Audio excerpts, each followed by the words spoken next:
Hi, everyone. Good afternoon. We're just going to give it a couple more minutes for more to join us and connect to audio. We'll get started just very shortly. Thanks.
All right. Welcome, everyone. So without further ado, I know we have more joining us, but we'll go ahead and get started because we have a lot of really great information to walk through with you today. So thank you all so much for joining in today to the third in our Tree Equity Learning Series hosted by American Forest. So today we're talking about growing careers. This is the third in our learning series where we're really focusing on supporting those of you around the country, whether you're a community-based organization, a municipality, whether you're working in urban forestry or not, to be supported in terms of having the resources and tools and knowledge to take action on tree equity in your communities. So I'm Lita Aljabar, Senior Director of our Catalyst Initiative, and we're so excited to be here with our partners today, The Works Inc., based in Memphis, Tennessee, to dive really into career building and workforce development opportunities. So before we jump into that, just a little bit about us.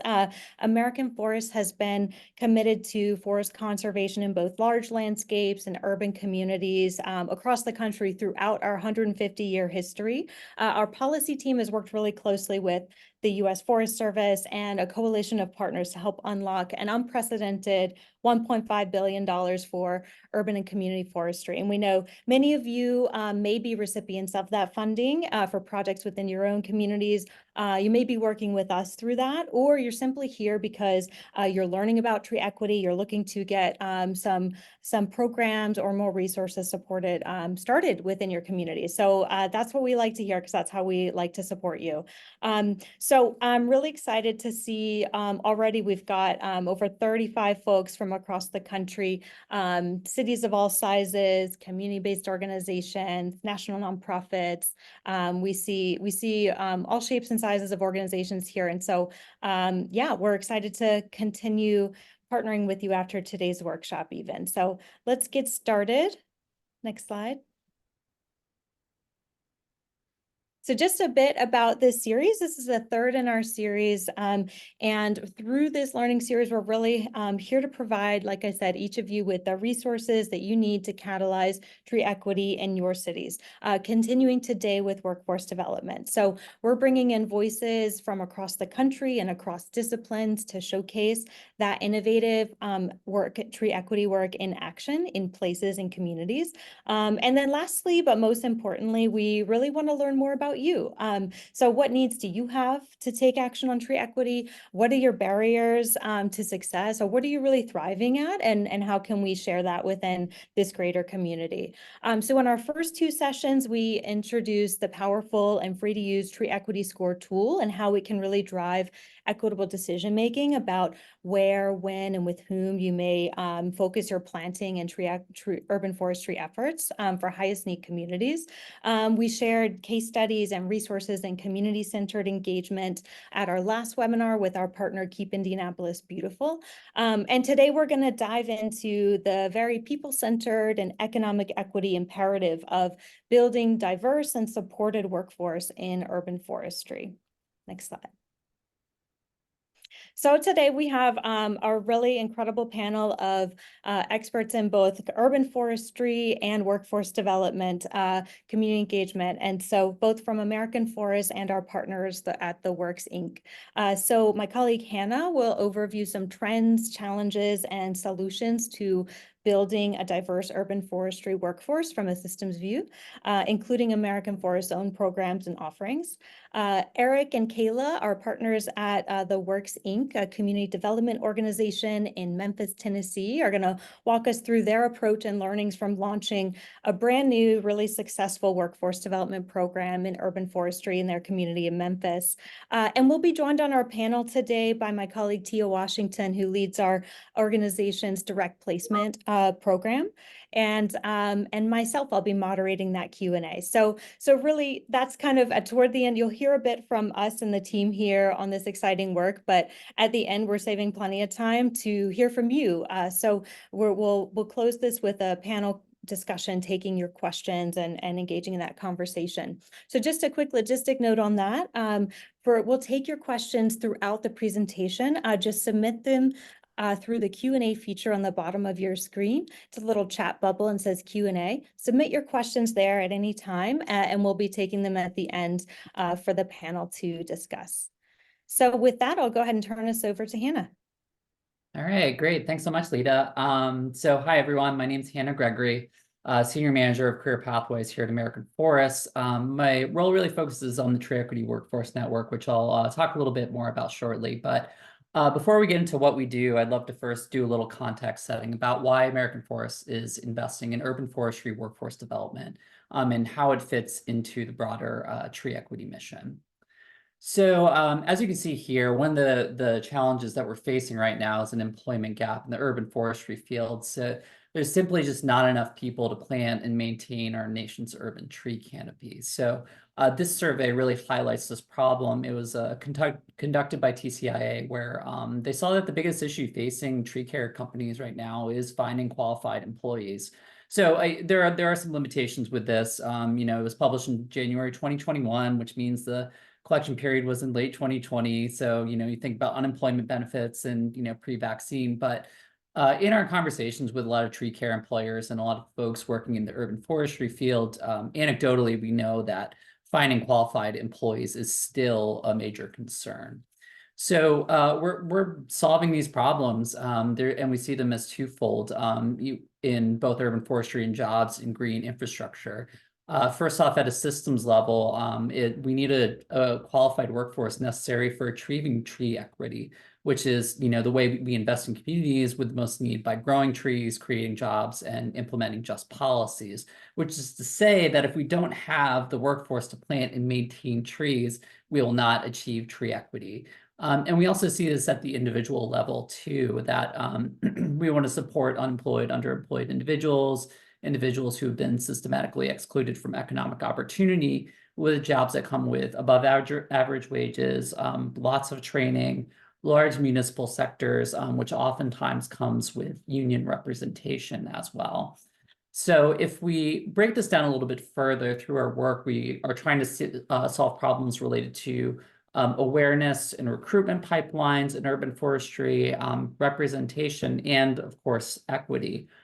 Forestry and conservation has historically not prioritized diversity, equity, and inclusion. And so in order to solve these problems surrounding awareness and recruitment, we really can't do this without addressing equity. So our approach, we break it down into three different areas. First off, which is the area that I oversee, which is our Tree Equity Workforce Network. And this is really supporting organizations and who are developing pre-employment programs to get individuals into tree care. and urban forestry. There's also a direct placement model, which is really about creating these pipelines between nonprofits and employers. My colleague Tia Washington, who has a lot of background in case management, oversees this particular stream. And also importantly, it's that we have these conversations with employers as well, which is all about transforming culture and policies to make sure that individuals who are new entrants to this field have a really safe space to thrive and a soft place to land. So we also do some advising on city and state workforce strategies. But all of these together provide a pretty cohesive and robust approach to ensure that we have a skilled, thriving, diverse tree care workforce. I'm going to just touch base briefly on our workforce model because it differs a little bit than our traditional, some of our approaches to pre-employment programs. And this is really the genesis of where we started our work in workforce development a few years ago. We launched it in partnership with TAS-OT, and this was to focus on the immediate need by tree care companies. And so we partner with local organizations to get individuals into jobs at tree care companies and support them with 6 months of case management and stipends to support needs like transportation, groceries, rent, childcare. So it's not just about the placement, but it's also about the retention. And this really just ensures that there's a system of support for each workforce hire. One of our other key tools that we have, and this is more into the pre-employment programs, but is a curriculum we developed about a little over a year and a half ago, maybe 2 years ago. And so this is one of the cornerstones of how we support pre-employment programs. This is a free-to-use curriculum, which is really just meant to provide a starting off point for structuring pre-employment programs. There's lots of exercises and activities. And as you can see here, it places equal weight on technical or arboriculture skills alongside work readiness skills, things like team building, communication, as well as case management to support trainees through job training programs.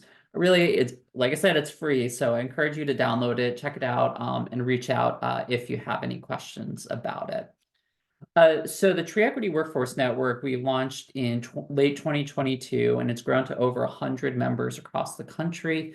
One thing that we noticed about a couple years ago is that there's a lot of new entrants to organizations who are working at this intersection of workforce development and urban forestry, in addition to a lot of organizations who have been doing it for many, many years. And so the focus of our work here is really to create a community of practice to support organizations who are working to fill the employment gap in the urban forestry field. And so functionally what this looks like is that every month we hold webinars from everything from how to fund programs, program evaluation, and creating individualized career pathways. Our next one's going to be in April, and it's going to feature one of our grantees, Tucson Clean and Beautiful. And so they're going to talk about how they work in a Southwestern climate and center wellness in their training programs. Being a community of practice, we also work to connect organizations who need expertise in given areas. We do a lot of matchmaking. So if you're looking for organizations with good case management models, I have a couple in mind for you. Additionally, we provide a lot of technical assistance related to our curriculum, answer questions about how to implement and be a partner in your training programs.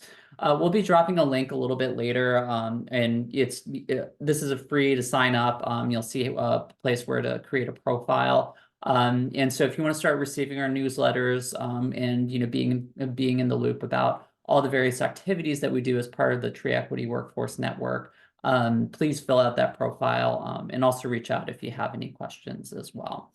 And another piece of the Tree Equity Workforce Network. So about a year ago, we launched a grant program that supported organizations using our pre-employment curriculum. We funded 3 organizations for 1 year for $100,000 each. We funded a project in Providence, Rhode Island, with Garden Time, and they were focused on reentry populations. There's Tucson Clean and Beautiful, like I mentioned earlier.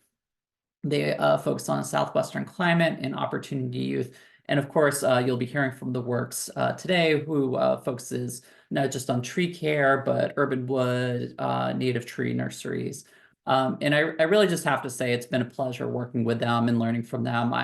visited them back in November, and I was just so impressed with how motivated and excited and invested their trainees were about this work. This started from a proposal about a year ago, and it's really turned into one of the most stellar and innovative workforce development programs I've had the pleasure of working with. And it's a really great example of, with the right mindset, the right partnerships, you can get a successful program up and running in a year. It can be done. So it's my pleasure to hand it over to Eric Niemeyer, Senior Grants Coordinator and Project Manager, and Kayla Stewart, Tree CPR Program Director from the Works, who I know you're going to learn a lot from. So Kayla and Eric, take it away. Thanks so much, Hannah. We can go to the next slide.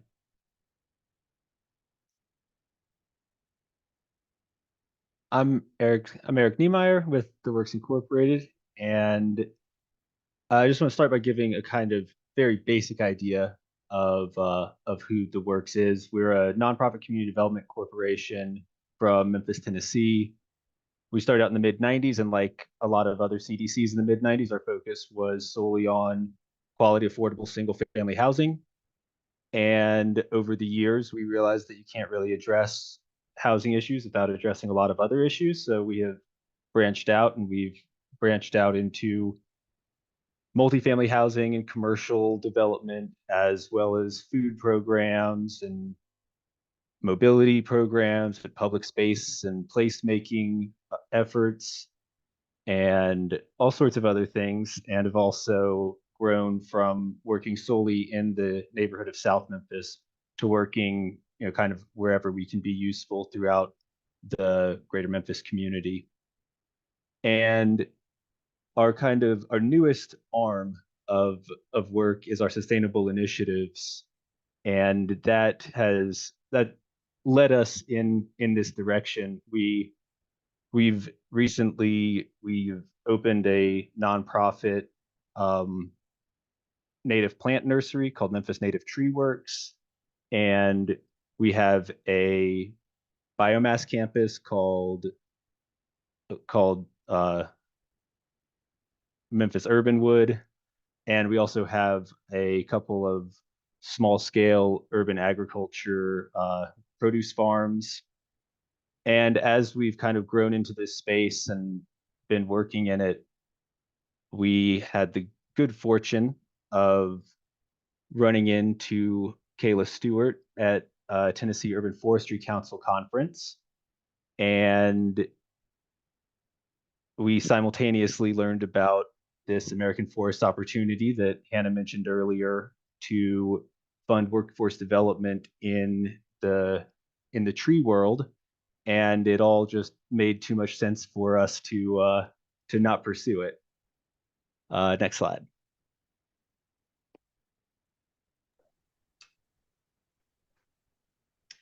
All right. Yeah. Hey, I am Kayla Stewart, and Hannah, thank you so much for the introduction. Yeah. So I was fortunate enough to get to meet Mike Larrabee at the Tennessee Urban Forestry Council conference. So that was a networking event, and we talked about a little bit about what I'd like to do. And I told him at this conference, if I could work with people and teach people about how important our environment is, that's what I want to do. It seems so general, it seems so broad, but later on, he actually reached out to me and said that the Works had gotten a grant to do exactly what I wanted to do. And he was like, why don't you come, be the primary instructor and lead this program? And I'm like, no, I'm good. So long story short, I ended up changing my mind and moving to Memphis for a few months, and ran this beautiful and amazing program. So as Hannah mentioned, the Tree Equity Workforce has a arboriculture pre-employment curriculum.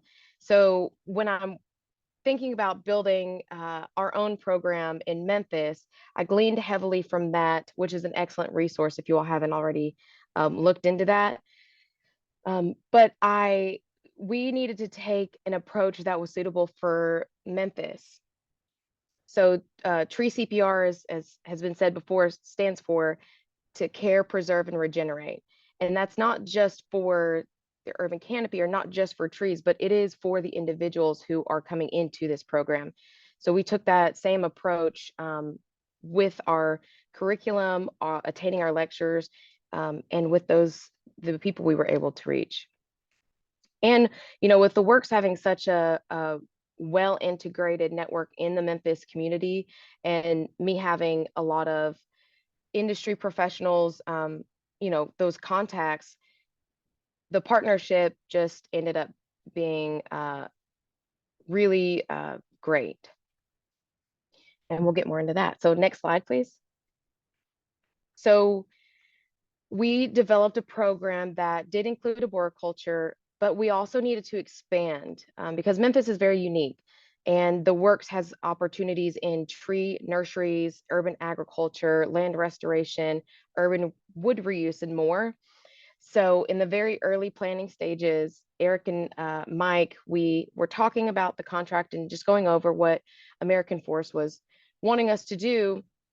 So once we just set the stage, I told them, I'm like, listen, I can't be micromanaged. I need free reign. And they were like, please. So it ended up working out really well that I had autonomy over, putting in what I wanted to see this program become. Which is very intimidating because I'd never built a workforce development curriculum, especially not one in and around the tree care industry, arboriculture, agriculture, natural resources. So that was very unique. And I went into it having a very open mindset about what could be incorporated in this program.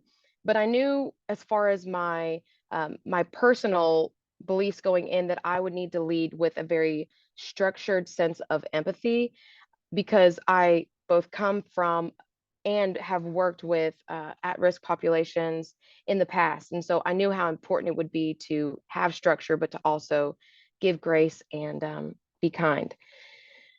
I was also very clear with both my team and, during the recruiting and interviewing process, that this would be a program I would run with integrity, and that we would build a ship and we could not let one person sink our ship. And so that's kind of the mentality I took throughout the program. With both myself, I tried to just create a vessel that they could trust. And I think we were able to do that. So yes, next slide, please.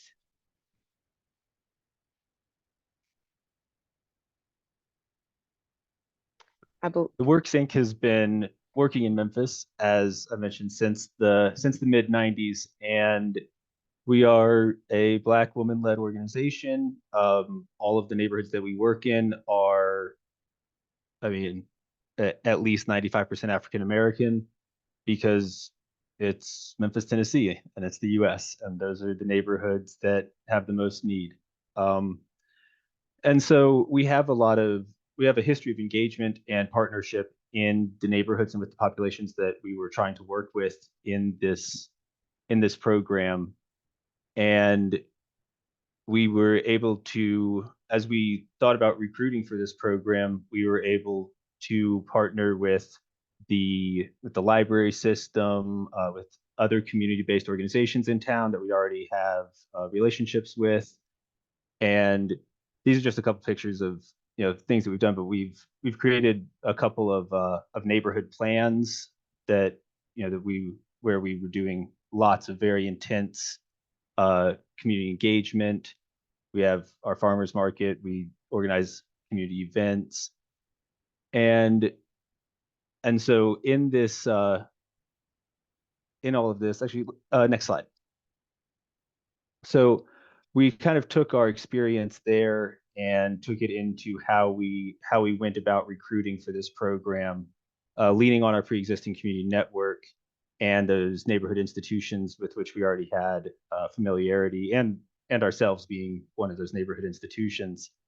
And we we used a lot of pushing it out through social media, but then a lot of just simple word of mouth, because that's how a lot of information travels. Next slide.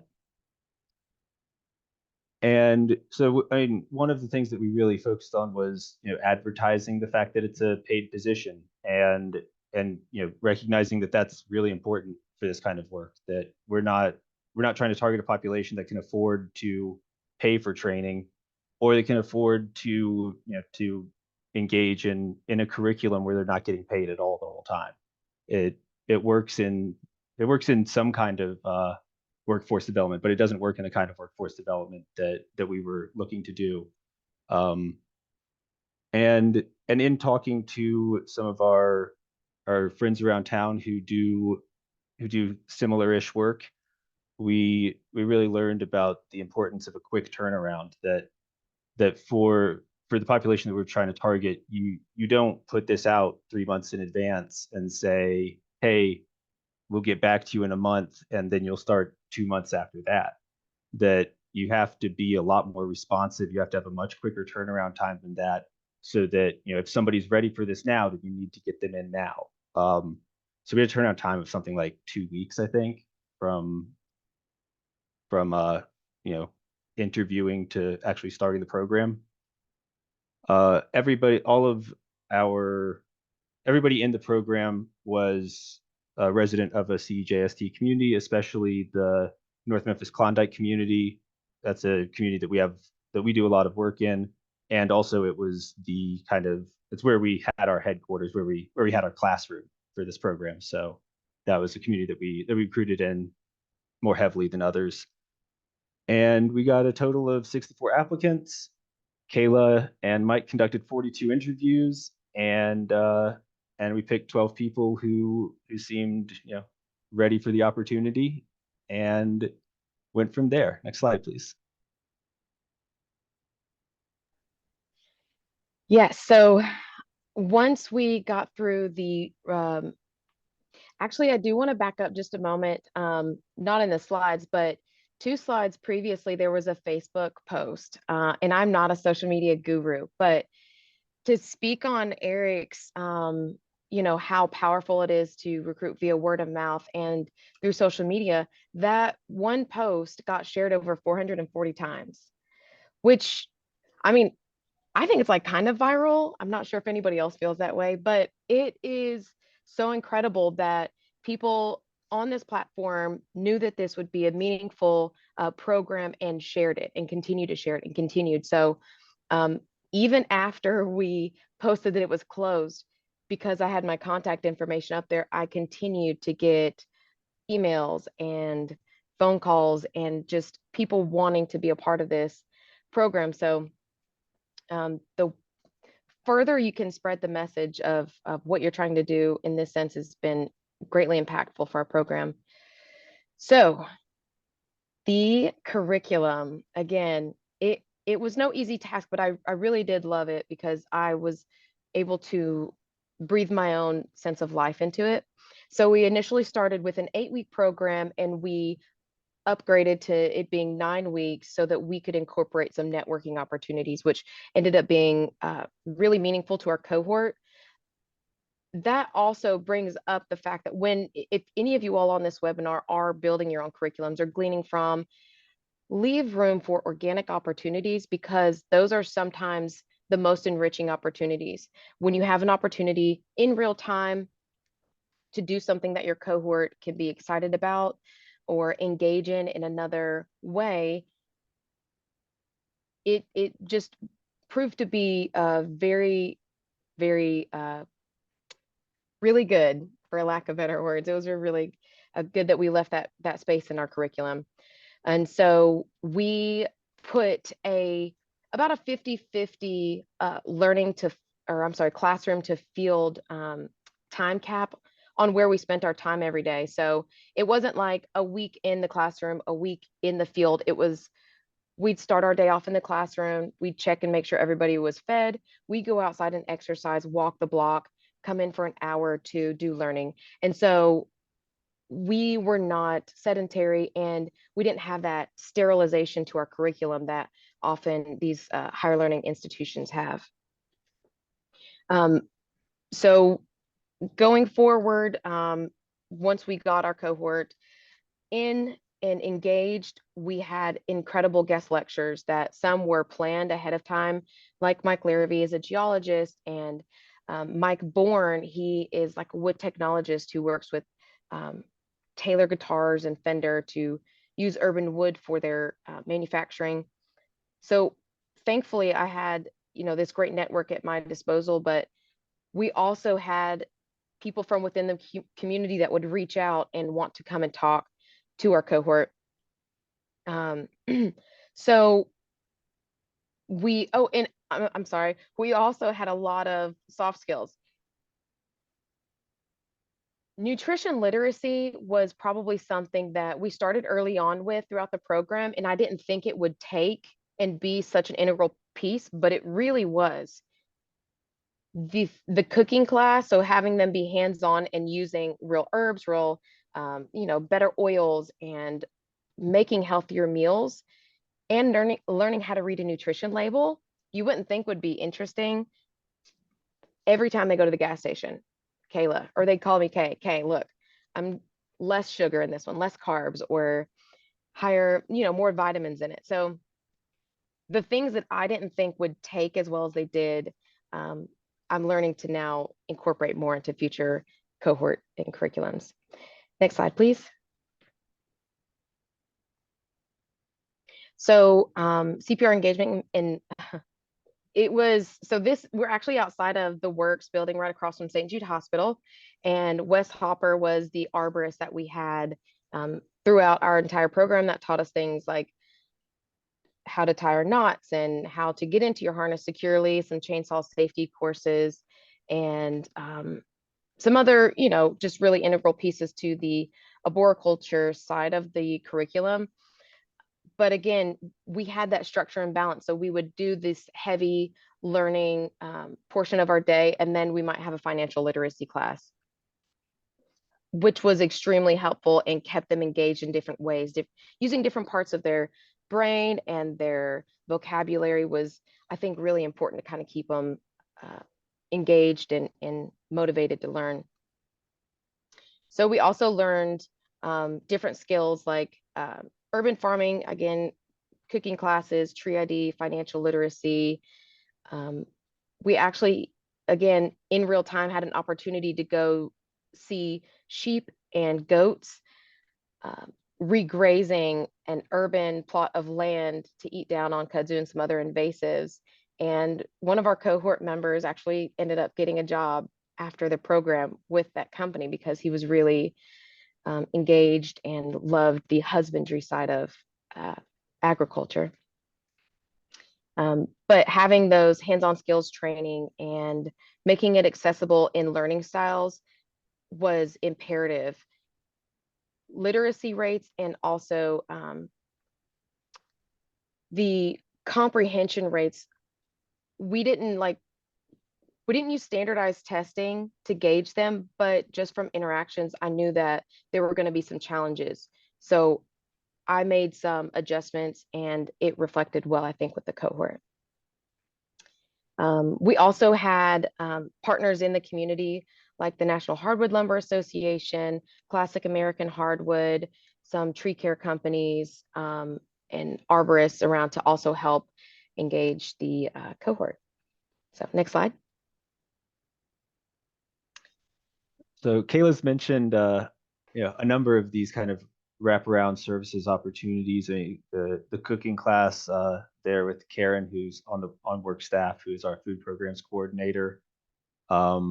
The cohort had assistants building out resumes for themselves. We did mock interviews and things like that. But the full kind of scope of wraparound services, as Kayla said, we took kind of a whole tree and whole person philosophy into it, and the American Forest tuned curriculum does a really good job of saying, like, hey, like wraparound services, wraparound services, wraparound services, and even still, I don't think we fully grasped the some of the things that we were going to run into, some of our cohorts, issues in their lives that we needed to try to help address. And so we had the good fortune of the Works has a big team, and a lot of people kind of rose to the occasion. And we had one participant who was pregnant, and Kayla learned wasn't taking any kind of prenatals or had health insurance, or anything that's necessary.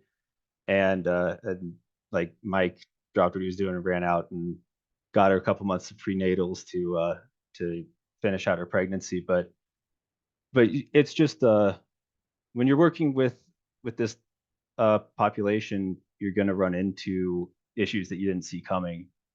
And our experience, we have a small scale grocery store, so we were able to help address some acute needs of food access issues and food insecurity. But we weren't really we think that we could have used maybe like a full-time social worker who is just committed to this program throughout. I mean, we had Kayla as a full-time leader who is definitely working more than full-time, just because she cared so much. But we felt like we could use someone who was really focused just on case management, social, maybe a licensed social worker, someone who can fill that role and really be committed to it. Because on our staff, we have someone who is a case manager, but she, already had a full-time job at the Works before this program began. And we thought that we could, just kind of pull her over to this to help out. And we realized that it wasn't sufficient. Next slide, please.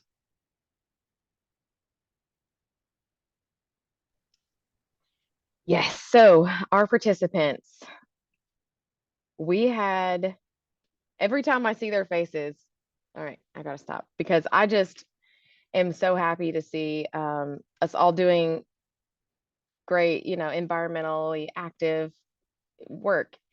One thing I never really took lightly throughout our whole program was that none of us had to be there. We all chose. So I made a decision. They were very clear in the first week that, which I made very clear in the first week, we're not going to learn anything in this week that that someone new coming in cannot pick up on and finish out this program. Again, that structured empathy, I wanted everyone to be there and to finish out. But if this was not going to fit, we respect that, and we also want to make sure that we can bring somebody else in to take their place. So we did, as Eric said, we accepted 12 participants into the first cohort, and we ended up graduating 9 of them. This, I believe, is all of us, and the nursery before it got kind of built in, but we were repotting seedlings, and I think we were taking them to a tree planting, but we got hands-on. It was hot, it was sweaty, but we had a good time. And the other picture is us at the National Hardwood Lumber Association looking at lumber grading. And so again, that whole tree philosophy in play with the planting of the trees and then the use of the trees after they come down. So we're getting people involved in creating a better canopy, but we also need to think about where and what happens to these trees after they come out of the ground. It's vital for where we are with the with our current climate. So when we did interviews, we wanted to make sure that individuals were coming from CJS communities. So using that climate and economic justice screening tool, the participants were also had similar backgrounds of either being displaced from the workforce, having justice issues, various kind of life constraints and barriers. Um, we wanted them to feel like they had a place here. So in our first week, at the end of it, once we all, we were all together, we were all going to make it through to next week. We did we did a forest bathing exercise, which actually was a forest therapy exercise. I apologize. Forest therapy. Therapy and mental health are typically taboo in Black culture, and all of the participants identified as Black or Brown. So when I presented this opportunity and exercise, I got kind of some, question mark faces.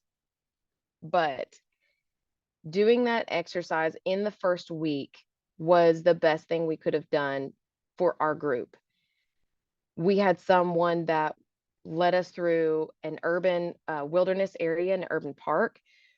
That person also gave us some, pretty deep and uh, emotion evoking questions to ask ourselves. And so we did have some participants that were very tearful at the end of it, but in a good way, like a very, they were able to release and have that barrier, kind of put down, that apprehension. So um, all all 12 participants were happy, more or less to be there, but we ended up dismissing 3. So we didn't actually have any that quit, which was surprising because Eric, I gotta tell him, they doubted me. Eric doubted me, but in a very loving and healthy and supportive way. He was like, I don't even know that we'll get 50% retention. I'm like, watch. So yeah, I took that as a challenge, but it was it was a good way to take that, I think. So next slide. So just to give a bit of an idea of the kind of network within the works that it took to pull this off. I mean, there's of course Kayla running the whole thing, me helping out the little ways that I can behind the scenes. Um, our director of sustainable initiatives, Mike Larrabee, was hugely involved. But then we have our on-staff financial literacy coach who led those financial literacy classes. We have our on-staff food programs coordinator who is a dietitian who helped with nutrition literacy and healthy cooking.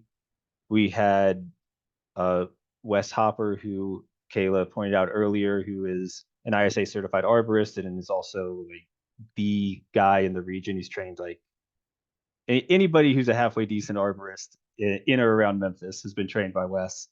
Um, we we had our urban agriculture specialist who's on the work staff, nursery specialist on the work staff, and and so and then we also the works has a staff of over 30 full-time employees, and so we still regularly leaning on our partners and on people who we knew in the community to help put it together. So just an illustration that it takes a big and committed team to make this kind of thing work well. Next slide, please. This is a couple of our biggest lessons learned. Just to reiterate that wraparound services element and the need to have a case manager, social worker who's really, who this is what they're doing, is just working with this cohort, is something that we didn't have, and that you know learn from us and have something built into your budget. Um, Transportation was a big one that we knew was going to be an issue, but we didn't realize how much of an issue it was going to be. Memphis is over 330 square miles, the city limits, which is really big.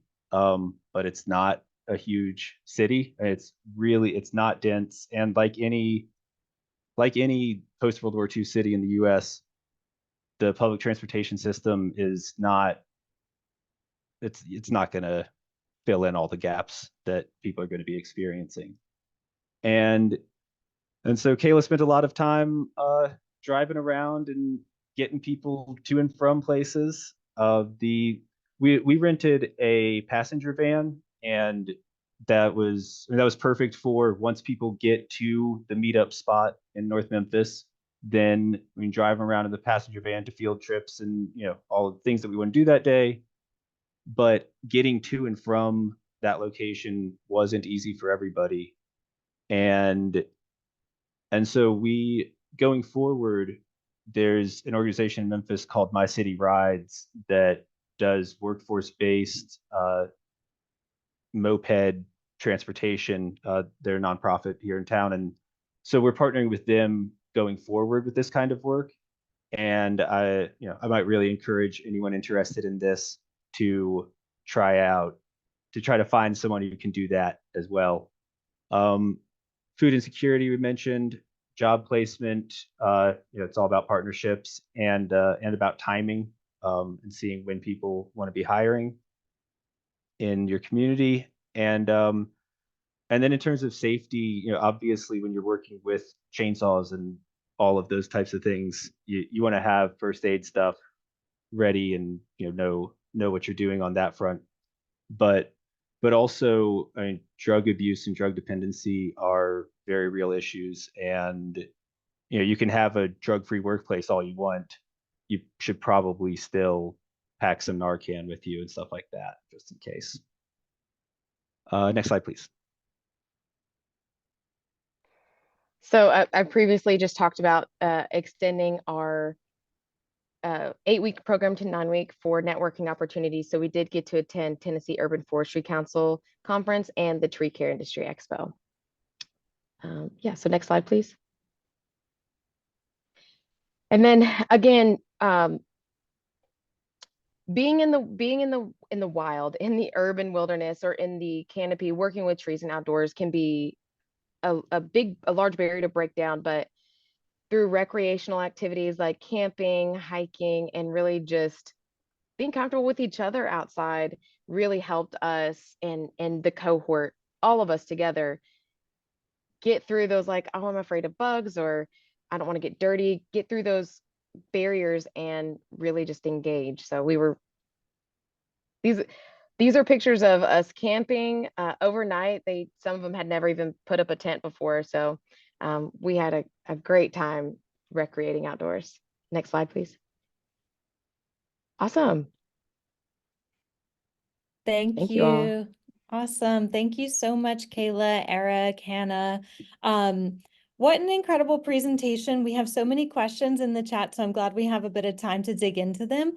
Just want to thank our presenters for connecting some big, challenges and opportunities. So Hannah, you opened us up with this systemic view of the workforce challenges in tree care and in urban forestry and that individual need. And I feel, Kayla and Eric, you really illustrated, how individuals come into this work with a world of needs connected to their experiences on a systemic level. So, coming into employment opportunities brings with them, many opportunities of being Black and brown in this country, being under or unemployed. And so thanks for just digging into all of that and sharing, real candidly how you all have navigated that. So I think it's resonating with folks in the room. So I want to make sure that we have a chance to dig into some of those questions here.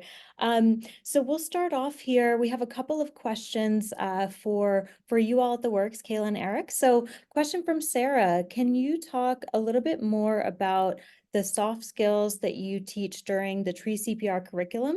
And do you bring outside groups to teach about these skills? That's a great question. And our interpersonal skills, like development, continued to change throughout. So we had conflict resolution, and we did games or activities. One in particular has a cuss word in it, but who is the a-hole? I'm sorry, Lita, if that's inappropriate, but that's the name of the exercise, if any of you all want to look that up. And what it does is it gives you a situation where both people could be right or wrong, and working through how to resolve this conflict without getting upset or, being, unpleasant towards that person. We also did resume building and mock interviews. Those help with soft skills.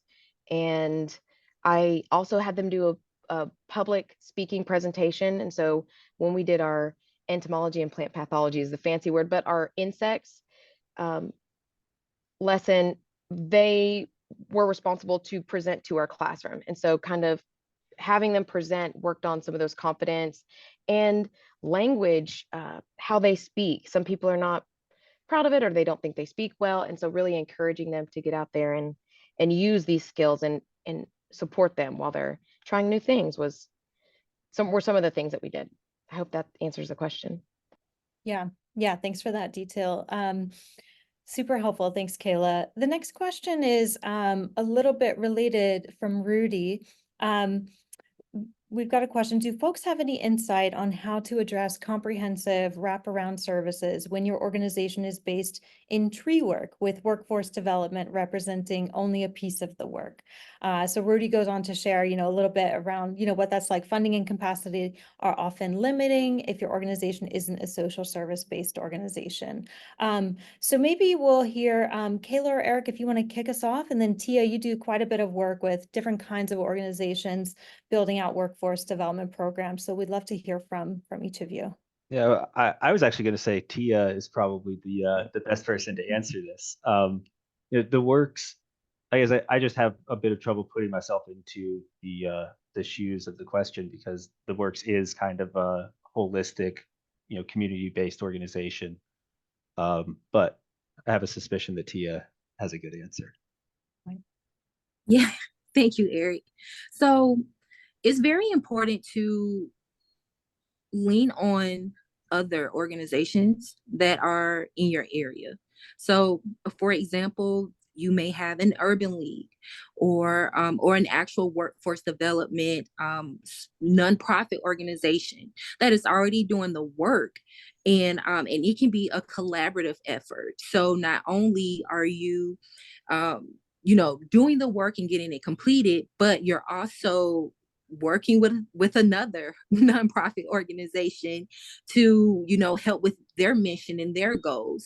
And so it's very important to know your area, know who's doing similar work, who may could provide assistance to fill that gap that you may be missing, so that it's a collaborative effort. It's very important to keep in mind that the work that we're doing is not to be done alone.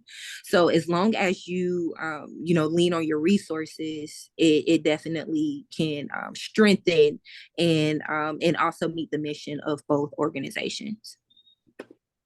Yeah, thanks so much, Tia. And I really love this question because I think it gets into a really exciting part of the moment we're in around building jobs and workforce in not only tree care and urban forestry, but in the broader climate and environmental employment opportunities. So I'm wondering, to build on Rudy's question as well, in addition to those partnering to round out social services gaps in your organization, the Works is also not necessarily an urban forestry or tree care organization. So anything from that sort of mirrored perspective that you all might share as well.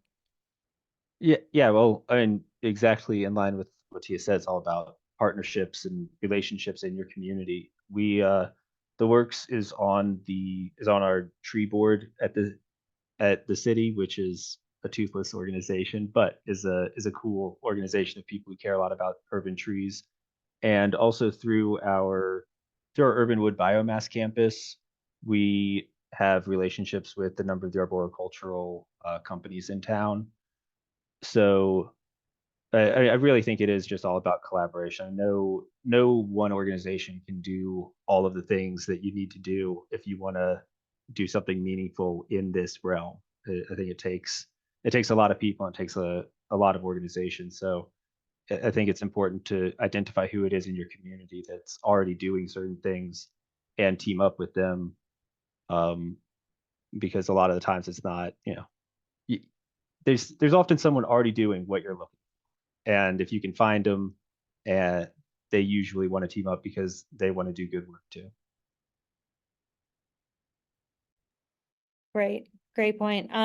Sort of related to this kind of theme around partnerships, we've got a question from Gregory.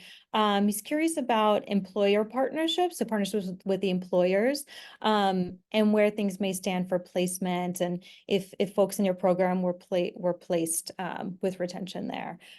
So again, maybe we'll hear from you, Kayla and Erica. It's Kayla and Eric, and then Tia. Yeah, that's a great question. And that was one of our lessons learned as well. We anticipated a tree care company being a little bit more involved than they actually were. And we also graduated our cohort in November. And if you work in the tree care industry, you know that's kind of the tapering off of the hectic, busy scheduling portion of the year. So that was a struggle for us, but because we had so many different opportunities and it wasn't just super specific in tree care and arboriculture, we were able to place people with partners that we had met through the community. So again, like regraze initiative. So one of our cohort members became a shepherd. One is doing urban wood utilization at Memphis Urban Wood. We've got two cohort members that started their own business, so they became entrepreneurs. And so we had flexibility in that, but I do wish we had more structured placement for people who did want to go directly into arboriculture, things like that. And we also, and Kayla alluded to this earlier, but we lost 2 of our graduates to the justice system very shortly after graduation, which was a real blow. But yeah, I mean, I guess that's part of the reality of, if you want to be doing this kind of work, you have to know that that's part of the lives that a lot of people lead. Yeah. So we've got a question from Eileen. Hannah, maybe this is for you around networks. So Eileen says we've started a workforce development network with our grantees participating in workforce development activities such as recruiting, training, job placement, et cetera. They're trying to recenter the work to give their participants what they need to be successful. So having run a tree equity workforce network yourself and being in the midst of that, Hannah, do you have any recommendations for them as network facilitators to support their members? So what kinds of activities, training opportunities, or topics do you see the most effective to support groups starting these programs from scratch, or maybe even recentering their work? Yeah, totally. That's a great question, and something certainly that we grapple with as we build out activities for the Tree Equity Workforce Network. Really, it's your network and any sort of support you provide is only going to be as useful to what the members need. So we do a lot of evaluation throughout our activities, and it's so essential to really understand what people want and need as part of their as part of the activities that we end up facilitating. Certainly with any new entrants to, people who are developing new programs, any sort of opportunities and, keeping people in the loop with sustainable funding is certainly a big concern because, it's getting year 1 is one thing, getting to years 2 and 3 is another thing, getting to years 3 and beyond that, I think is so, those are all, completely different phases. So really any ways that you can support funding strategies is really helpful. And then in the workforce development programs itself, transportation is one of the big things. So, but, really just that larger conversation about how you're supporting individuals from this recruitment pipeline all the way to placement, and then ultimately retention as well. This could be a whole topic in and of itself. So, I encourage you to reach out to me because, and I can probably provide a little bit more of an individualized answer as well. Awesome. Thanks, Hannah. We are actually at time, and that might be the perfect segue for just our kind of wrapping up points. I want to say we have so many excellent questions in the Q&A still, though. So I hope that this is just the start of this conversation and really signifies, greater investment in this area of each of our work around climate justice and urban forestry. So Hannah, do you mind just flashing up that final slide here, and we'll send folks off with just a little bit more information? Great. So that's kind of a wrap for our learning series, the three-part learning series in tree equity. So we started off this journey in January, sharing the tree equity score as a tool itself to drive some of your planning and prioritizing. We heard from partners around community engagement, and we really scratched the surface today on a rich conversation around workforce development, economic justice, and urban forestry, and these investments and the deep, nuances and human skills of programming, that kind of work. So just want to thank you all if you've tuned in just for one or a few, but if you haven't, you can always access those recordings at our website, which will be coming into the chat here. And you're welcome to contact us, myself, Hannah, others at American Forest. We'd love to stay in touch and continue supporting you. We've had a lot of interest in this learning series too, so definitely stay on our list, and we'll be sure to share with any upcoming learning opportunities. But thank you all so much for joining in today. Thank you to our presenters and panelists, Kayla, Eric, Tia, Hannah, and Vikram. So really appreciate it. Everyone have a great day.